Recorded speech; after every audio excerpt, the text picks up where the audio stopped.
MiG-21 ஒரு போர் விமானம் மட்டுமல்ல, இந்தியா ரஷ்யா உறவின் சாட்சி. இந்த போர் விமானம் ஒவ்வொரு சவாலையும் எதிர்கொண்டு அதன் திறனை நிரூபித்து உள்ளது என MiG-21 போர் விமான வழியனுப்பு விழாவில் மத்திய பாதுகாப்புத்துறை அமைச்சர் ராஜ்நாத் சிங் பேசினார். உலக அரசியலில் அசாதாரண சூழல் நிலவி வரும் நிலையிலும் இந்திய பொருளாதாரம் மீண்டெழுந்துள்ளதாக மத்திய நிதியமைச்சர் நிர்மலா சீதாராமன் கூறியுள்ளார். லடாக் மக்களின் கோபமும் துன்பமும் இந்திய அரசின் மனசாட்சியை தட்டி எழுப்ப வேண்டும். மீட்டிங் பேச்சுகளை மட்டுமே மேற்கொள்வதை விட்டுவிட்டு மெத்தனம் காட்டாமல் அவர்களின் நியாயமான கோரிக்கைகளை விரைந்து செயல்படுத்த வேண்டும் என காங்கிரஸ் செய்தி தொடர்பாளர் MP ஜெயராம் ரமேஷ் தெரிவித்துள்ளார். ஸ்டாலின் எதிர்க்கட்சியாக இருந்தபோது செந்தில் பாலாஜியை ஊழல்வாதி என கேவலமாக பேசினார். ஆனால் இப்போது அவர் நல்லவர் வல்லவர் என்று பேசுகிறார். அன்று பேசியது நல்ல வாய், இன்று பேசுவது என்ன வாய் என அதிமுக பொதுச் செயலாளர் பழனிசாமி விமர்சித்துள்ளார். தமிழகத்தில் சட்டம் ஒழுங்கு அடியோடு சீர்குலைந்து விட்டது. கல்வித்தரம் வீழ்ச்சியடைந்து விட்டது. திமுக ஆட்சியே ஒரு வெற்று காகிதம் என தமிழக பாஜக தலைவர் நைனா நாகேந்திரன் தெரிவித்தார். எத்தனையோ குழந்தைகளின் கனவுகள் அப்பாக்கள் டாஸ்மாகில் குடிப்பதால் சிதைந்து போய்க் கொண்டிருக்கின்றன. குடிக்கும் சமூகத்தை ஆதரித்துவிட்டு நீங்கள் எப்படி படிக்கும் சமூகத்தை ஆதரிக்க முடியும் என முதல்வர் ஸ்டாலினுக்கு தமிழிசை கேள்வி எழுப்பியுள்ளார். நான் சனிக்கிழமை மட்டும் வீட்டை விட்டு வெளியே வருபவன் அல்ல, வாரத்தில் 4 முதல் 5 நாட்கள் வெளியூரில்தான் இருப்பேன் என சென்னையில் நடந்த நிகழ்ச்சி ஒன்றில் துணை முதல்வர் உதயநிதி விஜயை மறைமுகமாக விமர்சித்து பேசினார். எனது சென்னை பயணம் குறித்து வேண்டுமென்றே வதந்தி பரப்புகின்றனர். வதந்திகளுக்கு நான் பதில் சொல்ல முடியாது என அதிமுக முன்னாள் அமைச்சர் செங்கோட்டையன் கூறியுள்ளார். தவிக தலைவர் விஜய் நாளை நாமக்கல் மற்றும் கரூர் மாவட்டங்களில் பிரச்சாரம் செய்ய உள்ளார். நாமக்கல்லில் KS திரையரங்கம் அருகில் காலை 8:45 மணிக்கும், கரூரில் வேலுச்சாமிபுரம் பகுதியில் பகல் 12 மணிக்கும் பிரச்சாரம் நடத்தவுள்ளதாக அறிவிப்பு வெளியாகியுள்ளது. கரூர் வேலுசாமிபுரம் பகுதியில் தவிக தலைவர் விஜய் பிரச்சாரத்துக்கு காவல்துறை அனுமதி அளித்துள்ளது. இதே இடத்தில் வியாழக்கிழமை எடப்பாடி பழனிசாமி பரப்புரை செய்தது குறிப்பிடத்தக்கது. பிரச்சார வாகனத்தை பின்தொடரவோ அரசு மற்றும் தனியார் கட்டடங்கள், மரங்கள், மின்கம்பங்கள் மீது ஏறக்கூடாது. பிளக்ஸ் பேனர்களை அனுமதி பெறாமல் வைக்க வேண்டாம். கர்ப்பிணிகள், கைக்குழந்தையுடன் சகோதரிகள் வர வேண்டாம் என தொண்டர்களுக்கு தவிக தலைமை வழிகாட்டு நெறிமுறைகளை வெளியிட்டுள்ளது. தமிழக அரசு நடத்திய கல்வியில் சிறந்த தமிழ்நாடு விழாவில் கல்வியில் சிறந்த பேரறிஞர்களா பங்கேற்றனர்?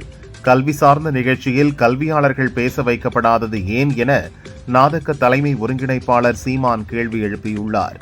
மாற்றத்தை கொண்டு வருவதாக சொல்லும் விஜய் திமுகவில் இருந்து 2 இட்லி, அதிமுகவில் இருந்து 2 தோசை என அனைத்தையும் பிய்த்து போட்டு உப்புமா கிண்டியுள்ளார் என சீமான் கிண்டல் அடித்தார்.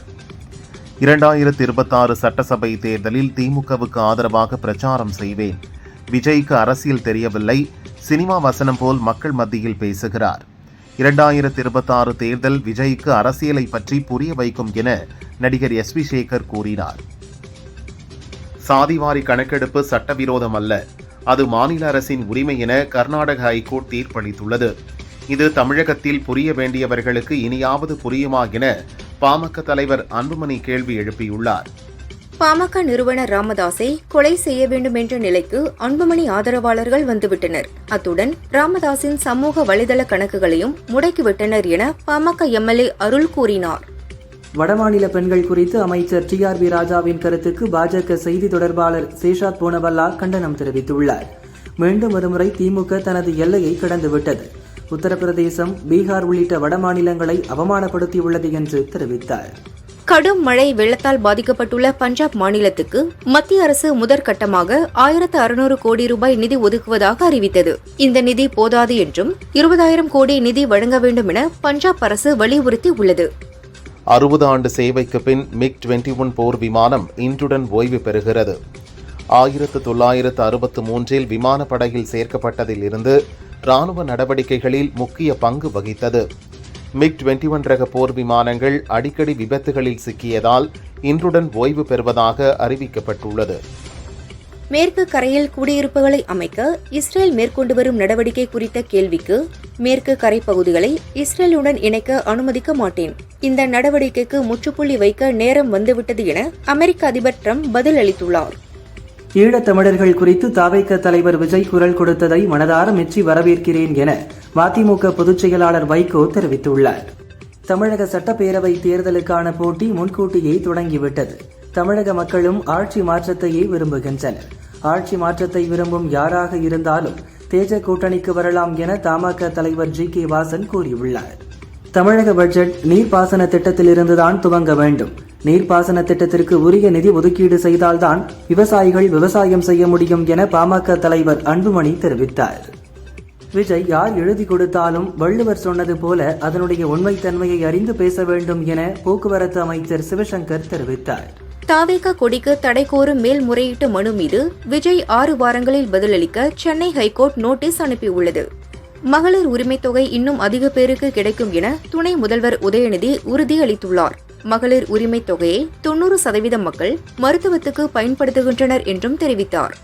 சென்னை பெருங்குடியில் கடந்த 2018ஆம் ஆண்டு நடைபெற்ற கூட்டத்தில் மாநில அரசுக்கு எதிராக பேசியதாக நாம் தமிழர் கட்சி தலைமை ஒருங்கிணைப்பாளர் சீமான் மீது பதியப்பட்ட வழக்கை சென்னை ஹைகோர்ட் ரத்து செய்து உத்தரவிட்டது. வருகிற தமிழக சட்டசபை தேர்தலில் அமமுக இடம்பெறக்கூடிய கூட்டணிதான் வெற்றி கூட்டணியாக அமையும் என அமமுக பொதுச் செயலாளர் டிடிவி தினகரன் தெரிவித்துள்ளார். கொளத்தூர் தொகுதியில் கடந்த 2011ஆம் ஆண்டு நடைபெற்ற தேர்தலில் தற்போதைய முதல்வரும் அப்போதைய திமுக பொருளாளராக இருந்த ஸ்டாலின் வெற்றி பெற்றது செல்லாது என அறிவிக்க கோரி தொடரப்பட்ட தேர்தல் வழக்கு விசாரணையை சுப்ரீம் கோர்ட் நவம்பர் முதல் வாரத்துக்கு தள்ளி வைத்துள்ளது. தமிழகத்தில் அனைத்து மாவட்ட அரசு துறைகளிலும் பொதுத்துறை நிறுவனங்களிலும் மேலாளர் நிலை வரையிலான பணியிடங்களை அவுட் சோர்சிங் முறையில் நிரப்ப அரசு அனுமதி அளித்துள்ளது சமூக நீதிக்கு இழைக்கப்படும் துரோகம் என பாமக தலைவர் அன்புமணி கண்டனம் தெரிவித்துள்ளார். புதுச்சேரி அடுத்த மண்ணடிப்பட்டு தொகுதிக்குட்பட்ட கூனிச்சம்பட்டு கிராமத்தில் அமைந்துள்ள ஸ்ரீ தேவநாத பெருமாள் கோவிலில் கொட்டும் மழையில் திருக்கல்யாண உற்சவம் நடந்தது. நூற்றுக்கணக்கான பக்தர்கள் பக்தி பரவசத்துடன் கண்டு வழிபட்டனர். வங்கக்கடல் பகுதியில் நிலவிய குறைந்த காற்றழுத்த தாழ்வு பகுதி மேற்கு திசையில் நகர்ந்து ஆழ்ந்த காற்றழுத்த தாழ்வு பகுதியாக வலுப்பெற்றது. இது நாளை காலையில் தெற்கு ஒடிசா வடக்கு ஆந்திர கடலோர பகுதிகளில் காற்றழுத்த தாழ்வு மண்டலமாக கரையை கடக்கக்கூடும் என வானிலை ஆய்வு மையம் கணித்துள்ளது.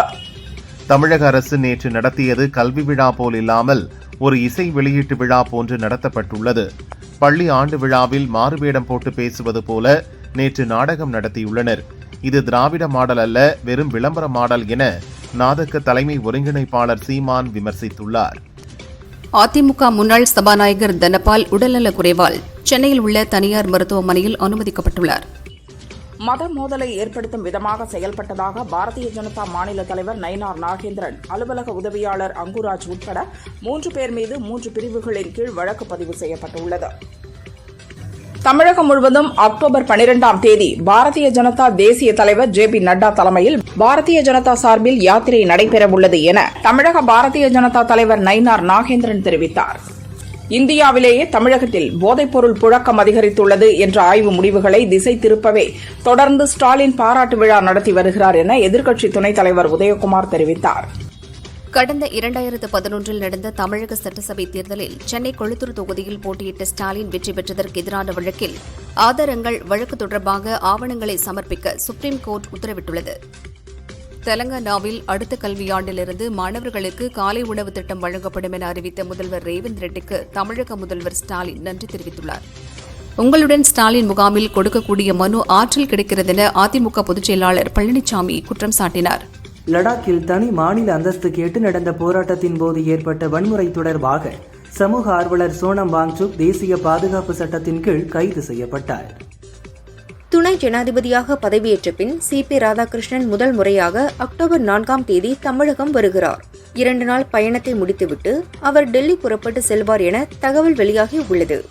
ஜொமேட்டோவுடன் புதிய வெகுமதி திட்டத்தில் ஏர் இந்தியா கைகோர்த்துள்ளது. ஜொமேட்டோ செயலியில் 499 ரூபாய்க்கு மேல் உணவு ஆர்டர் செய்யும் போது பயனர்கள் தலா 2% அளவுக்கு மகாராஜா புள்ளிகள் பெறலாம் என தெரிவிக்கப்பட்டுள்ளது. முன்னாள் பிரதமர் மன்மோகன் சிங்கின் 93வது பிறந்த நாள் இன்று கொண்டாடப்படுகிறது. இந்நிலையில் மன்மோகன் சிங்கின் பிறந்த நாளில் அவருக்கு மரியாதை செலுத்துகிறேன். பொது வாழ்வில் நமது நாட்டிற்கு அவர் ஆற்றிய பங்களிப்பை நாம் நினைவில் கொள்வோம் என பிரதமர் மோடி பதிவிட்டுள்ளார். தஞ்சை பெரிய கோவிலில் நவராத்திரி விழாவை முன்னிட்டு நாட்டிய நிகழ்ச்சி நடந்தது. கொட்டும் மழையையும் பொருட்படுத்தாமல் பரதநாட்டிய கலைஞர்கள் நடனமாடினர். ரசிகர்களும் கைத்தட்டி நிகழ்ச்சியை ரசித்து பார்த்தனர். திருப்பதி ஏழுமலையான் கோவில் பிரம்மோற்சவத்தில் 3ஆம் நாளான இன்று சிம்ம வாகனத்தில் யோக நரசிம்மர் அலங்காரத்தில் மலையப்ப சுவாமி வீதி உலா வந்தார். திரளான பக்தர்கள் கோலாட்டம் ஆடியும் பல்வேறு வேடம் அணிந்தும் தரிசனம் செய்தனர். திருச்சி திருவெரும்பூர் ஸ்ரீ லலிதாம்பிகை கோவிலில் நவராத்திரி 5ஆம் நாளை முன்னிட்டு அம்பாளுக்கு மருதாணி சாத்தி மூலமந்திர பூஜை நடந்தது. சென்னை திருவொற்றியூர் வடிவுடையம்மன் கோவிலில் நவராத்திரி விழா நடந்து வருகிறது. 3ஆம் நாளான இன்று வடிவுடையம்மன் காமதேனு வாகனத்தில் நந்தினி அலங்காரத்தில் வீதி உலா வந்தார். திரளான பக்தர்கள் அம்மனை வழிபட்டு சென்றனர். திருச்சி குணசீலம் பிரசன்ன வெங்கடாஜலபதி கோயில் பிரம்மோற்சவ தேர் திருவிழாவின் 2ஆம் நாளில் பிரசன்ன வெங்கடாஜலபதி சிம்ம வாகனத்தில் எழுந்தருளினார். திருச்சி முசிறி ஸ்ரீ மகா மாரியம்மன் கோவிலில் நவராத்திரி விழாவை முன்னிட்டு அம்மன் மீனாட்சியம்மன் அலங்காரத்தில் எழுந்தருளினார். இதேபோல் அண்ணாமலையார் கோயிலில் தாய் மூகாம்பிகை அலங்காரத்தில் அம்மன் பக்தர்களுக்கு அருள் பாலித்தார். நான் கஷ்டமாக இருக்கும்போது கடவுளும் பெற்றோர்களும் என்னுடைய ரசிகர்களும் தான் கூட வருவார்கள் என நடிகர் தனுஷ் தெரிவித்தார். தூத்துக்குடி குலசேகரப்பட்டினம் முத்தாரம்மன் கோயில் தசரா மற்றும் நவராத்திரி விழாவை முன்னிட்டு ருத்ர தர்ம சேவா சார்பில் காளி வேடமணிந்த பக்தர்கள் ஊர்வலம் விமர்சையாக நடந்தது. சென்னை மதுரவாயல் 148வது வார்டு பகுதியில் சாலையில் சுற்றித் திரிந்த நாய் ஒன்று பள்ளி மாணவன் உட்பட 7 பேரை அடுத்தடுத்து கடித்தது. காயமடைந்த அனைவரும் ஹாஸ்பிட்டலில் சிகிச்சை பெற்றனர். தகவல் அறிந்த மாநகராட்சி ஊழியர்கள் நாயை பிடித்து சென்றனர். கல்வியில் சிறந்த தமிழகம் என்ற விழாவில் பேசிய தென்காசி மாணவி பிரேமா தனது தாய் தந்தைக்கு வீடு கட்டி கொடுப்பதே ஆசை என்றார். அவரது குடும்பத்துக்கு தமிழக அரசு இலவச வீடு கட்டி கொடுக்க முதல்வர் ஸ்டாலின் உத்தரவிட்டார். அதற்கான ஆணையை தென்காசி கலெக்டர் கமல் கிஷோர் வழங்கினார். இசையமைப்பாளர் இளையராஜாவின் இசையை வணிக ரீதியாக பயன்படுத்தி ஈட்டிய வருமானம் தொடர்பான விவரங்களை தாக்கல் செய்ய வேண்டுமென சோனி நிறுவனத்துக்கு சென்னை ஹைகோர்ட் உத்தரவிட்டுள்ளது. தேனி மாவட்டம் வீரபாண்டி முல்லை பெரியாற்றில் மீனவ நலத்துறை மற்றும் மத்திய அரசின் தேசிய மீன்வள மேம்பாட்டு வாரிய நிதி உதவியுடன் நாட்டின மீன் குஞ்சுகள் விடும் திட்டம் துவக்கி வைக்கப்பட்டது. மதுரை ஹைகோர்ட்டில் வெடிகுண்டு வைத்திருப்பதாக பதிவாளரின் இமெயிலுக்கு மிரட்டல் வந்தது. சோதனையில் அது புரளி என தெரிந்தது. மிரட்டல் விடுத்தவரை போலீசார் தேடுகின்றனர். சிவகங்கை மாவட்டம் திருப்பத்தூர் அருகே 2 வீலரில் சென்ற 2 இளைஞர்கள் அரசு பஸ் மோதி பரிதாபமாக இறந்தனர். கன்னியாகுமரியில் பெய்து வரும் தொடர் மழை காரணமாக குழித்துறை அரசு சமூக நீதி விடுதி வளாகத்தில் இருந்த பழமையான புளிய மரம் வேரோடு சாய்ந்து அருகில் இருந்த வீட்டின் மீது விழுந்தது. வீட்டில் யாரும் இல்லாததால் பாதிப்பு இல்லை. விழுப்புரம் அருகே காலிமனை பட்டா வழங்க 20,000 லஞ்சம் வாங்கிய கிராம நிர்வாக அலுவலர் சதீஷை லஞ்ச ஒழிப்பு காவல்துறையினர் கைது செய்தனர். புதுக்கோட்டை மண்டல அரசு போக்குவரத்து ஊழியர் சங்கம் CITU சார்பில் போக்குவரத்து தொழிலாளர்கள் புதுக்கோட்டை அரசு போக்குவரத்து கழக மண்டல அலுவலகம் முன்பு காத்திருப்பு போராட்டத்தில் ஈடுபட்டு வருகின்றனர். காரைக்குடி சிக்ரி ஆராய்ச்சி நிறுவனத்தில் பார்வையாளர் தினத்தை முன்னிட்டு சிக்ரியின் அறிவியல் கண்டுபிடிப்புகளை பார்வையிட கல்லூரி மற்றும் பள்ளி மாணவர்கள் குவிந்தனர். திருச்சியில் முதுகுத்தண்டு காயம் விழிப்புணர்வு மாதத்தை முன்னிட்டு மாற்றுத்திறனாளிகள் 3 சக்கர நாற்காலியில் பேரணி சென்று விழிப்புணர்வு ஏற்படுத்தினர். திருச்சி முசிறி தொட்டியத்தில் வருவாய்த்துறை சங்கங்களின் கூட்டமைப்பினர் உங்களுடன் ஸ்டாலின் திட்டப்பணிகளை முழுமையாக புறக்கணித்து காத்திருப்பு போராட்டத்தில் ஈடுபட்டனர். கோவை சிங்காநல்லூர் அருகே அரிசி மூட்டை ஏற்றிச் சென்ற லாரி மோதி 2 வீலரில் சென்ற பெண் காவல் ஆய்வாளர் பானுமதி என்பவர் சம்பவ இடத்திலேயே பரிதாபமாக உயிரிழந்தார். பானுமதி உயிரிழந்த சம்பவம் காவலர்கள் மத்தியில் சோகத்தை ஏற்படுத்தியுள்ளது. நாமக்கல்லில் நடந்த கிட்னி திருட்டு வழக்கை விசாரிக்க சிறப்பு விசாரணை குழு அமைத்தும் விசாரணையில் எந்த முன்னேற்றமும் ஏற்படவில்லை என ஹைகோர்ட் மதுரை கிளையில் தெரிவிக்கப்பட்டது.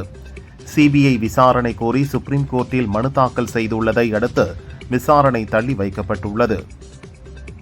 கன்னியாகுமரி மாவட்டத்தில் தொடர் மழை பெய்து வருகிறது.